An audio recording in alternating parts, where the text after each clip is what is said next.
কাঁথি শহরের ১৪ নম্বর ওয়ার্ডের জালাল খাবার গ্রামের শীতলা মন্দিরের পাশে ২৫তম বর্ষের ক্লাব নবারুণ কন্টাইয়ের শ্যামা পূজা হল মহাসমারোহে। এবারের মণ্ডপের থিম চিঠি। প্রতিমায় রয়েছে নতুন থিম। প্রতি বছরের মতন এবারও পুজো মণ্ডপের থিমের ওপর নতুন আকর্ষণ আনা হয়েছে।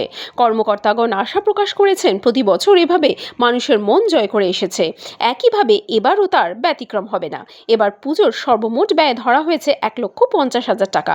এই পুজো উৎসবে সর্বস্তরের জাতি, বর্ণ, ধর্ম, ছোট বড় নির্বিশেষে সকলকে উপস্থিত হওয়ার আহ্বান জানিয়েছেন আয়োজকগণ।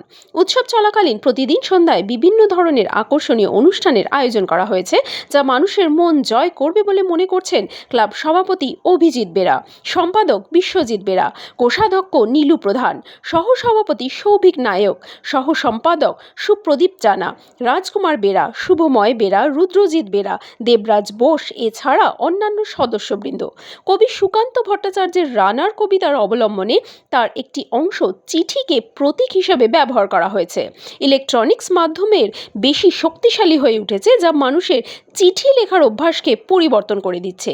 এই নস্টালজিয়াকে আঁকড়ে পুজো মণ্ডপকে গড়ে তোলা হয়েছে। তার সঙ্গে প্রতিমা শিল্পীর কৌশলও মানুষের মন জয় করতে পেরেছে।